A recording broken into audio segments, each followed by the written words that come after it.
दोस्तों, मैं गौरव पांडे, आचार्य काशी। आप सभी का मेरे चैनल में हार्दिक स्वागत है, ब्यूटी ऑफ काशी 869। तो आज मैं इस वीडियो में आप सभी को बताने जा रहा हूँ पंचदेव पूजन प्रकरण। पंचदेव पूजन करने से पूर्व हाथ में पुष्प, अक्षत आदि लेकर प्रारंभ में सबसे पहले भगवान गणेश जी का स्मरण करना चाहिए। सुमुखश्चैकदन्तश्च कपिलो गजकर्णकः लम्बोदरश्च विकटो विघ्ननाशो विनायकः धूम्रकेतुर्गणाध्यक्षो बालचन्द्रो गजाननः द्वादशैतानि नामानि यः पठेत् शृणुयादपि विद्यारम्भे विवाहे च प्रवेशे निर्गमे तथा सङ्ग्रामे सङ्कटे चैव विघ्नस्तस्य न जायते। श्रीमन्महागणाधिपतये नमः। लक्ष्मीनारायणाभ्यां नमः। उमामहेश्वराभ्यां नमः।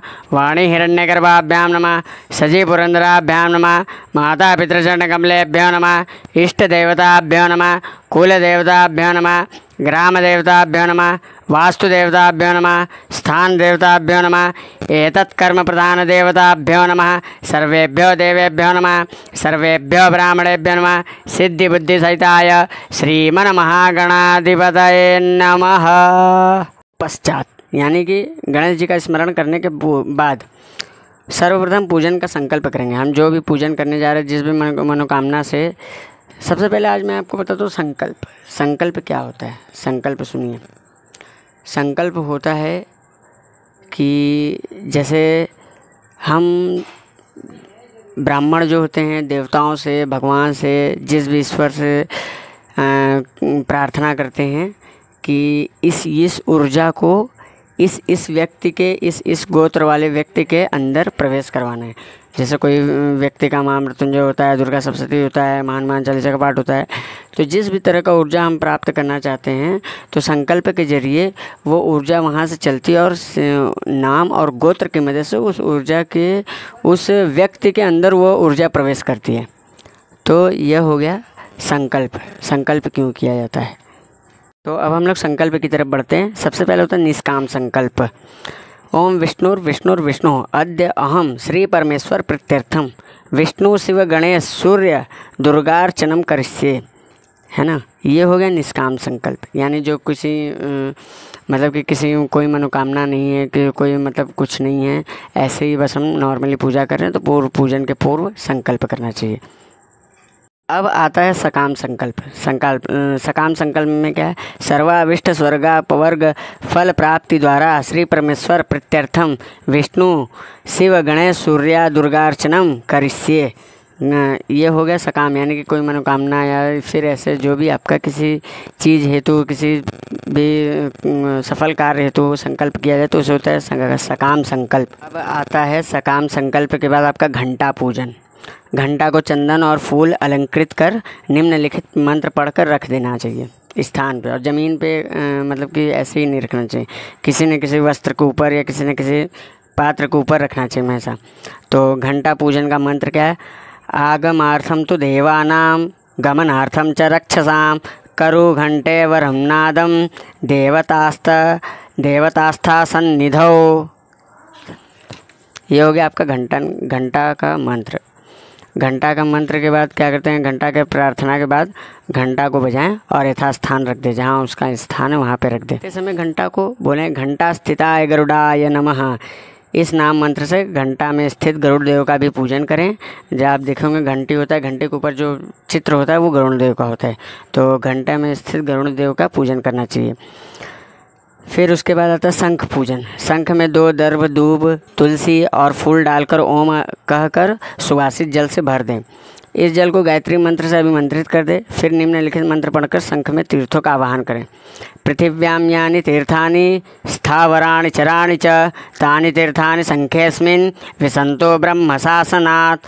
ओम शंखाय नमः चंदनम समर्पयामि। ओम शंखाय नमः पुष्पम समर्पयामि। ऐसा करके चंदन और पुष्प शंख पे लगाएं। इसके बाद क्या कहते हैं? निम्नलिखित मंत्र पढ़कर शंख को प्रणाम करें। त्वं पुरा सागरोत्पन्नो विष्णुना विधृता करे निर्मितः सर्वदेवैश्च पांचजन्य नमोस्तुते। फिर उसके बाद शंख में रखी हुई जो पवित्री जल दुर्वा ये सब आदि चीज़ें थी उन सबों को हाथ में लेकर मंत्र पढ़ के अपने ऊपर यथा सामग्री के ऊपर और सबके ऊपर छिड़क देना है पवित्री के लिए। ओम अपवित्रः पवित्रो वा सर्वावस्थां गतोऽपि वा यस्मरेत् पुण्डरीकाक्षं सभायाभ्यन्तरः शुचि। फिर ओम पुंडरीकाक्ष पुनातु पुंडरीकाक्ष पुनातु पुनातु पुंडरीकाक्ष ऐसा करके पवित्री कर लें। हम आगे बढ़ते हैं। उदकुंभ। उदकुंभ किसे कहते हैं? तो उदकुंभ कहते हैं आपके कलश को। कलश में जिस कलश में वरुण देवता का आवाहन होता है, कलश का पूजन होता है, उसी कलश को कहते हैं उदकुंभ। उदकुंभ में कैसे सुवासित भरे हुए जल को उदकुंभ कलश कहा जाता है। और उदकुंभ का पूजा किस नाम से करेंगे? ओम उदकुंभाय नमः, ओम कलशादिदेवताय नमः। इन दो चीज़ों से होता है, इन्हें पुकारें। इस मंत्र से चंदन फूल आदि से पूजा करें। इसमें तीर्थों का आवाहन करें। तो तीर्थों का आवाहन करने के लिए भी मंत्र होता है, और नहीं आता है तो कोई बात नहीं, अपना जो भी आता है वैसे आवाहन कर लें। ओम कलशस्य मुखे विष्णु कंठे रुद्र समाश्रिता मूले तस्य स्थितो ब्रह्मा मध्ये मातृगणा स्मृता कुक्षौ तु सागरः सर्वे सप्तद्वीपा वसुन्धरा ऋग्वेदोऽथ यजुर्वेद सामवेदो ह्यथर्वण अंगैश्च सहिता सर्वे कलशन्तु समाश्रिता अत्र गायत्री सावित्री शान्तिः पुष्टिकरी तथा सर्वे समुद्राः सरितिस्तीर्थानि जलदानदः आयन्तु देवपूजार्थं धूर्तक्षयकारका गंगे च यमुने चैव गोदावरी सरस्वती नर्मदे सिंधु कावेरी जलेस्मिन् सन्निधिं कुरु।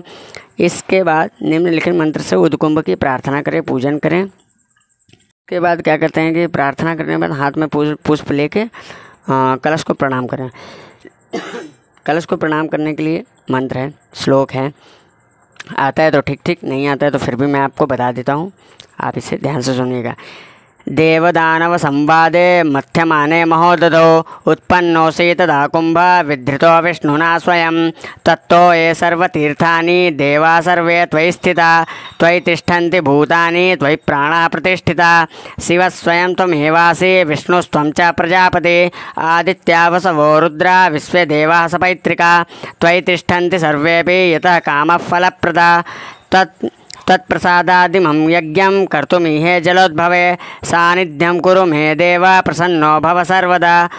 फिर ऐसा करके फूल कलश के ऊपर छोड़ देना है, साष्टांग प्रणाम कर लेना है और हाथ जोड़ के कलश जी का आवाहन पूजन सारा चीज़ करना है। आज के वीडियो में बस इतना ही। वीडियो में बने रहे, चैनल को सब्सक्राइब करें, लाइक करें, शेयर करें। तब तक के लिए नमः पार्वती पतये हर हर महादेव शंभु। और कल के वीडियो में मैं आपको पांचजन्य की सबका ध्यान स्मरण सारा चीज़ आपको बताऊंगा। नमः पार्वती पतये हर हर महादेव शंभु।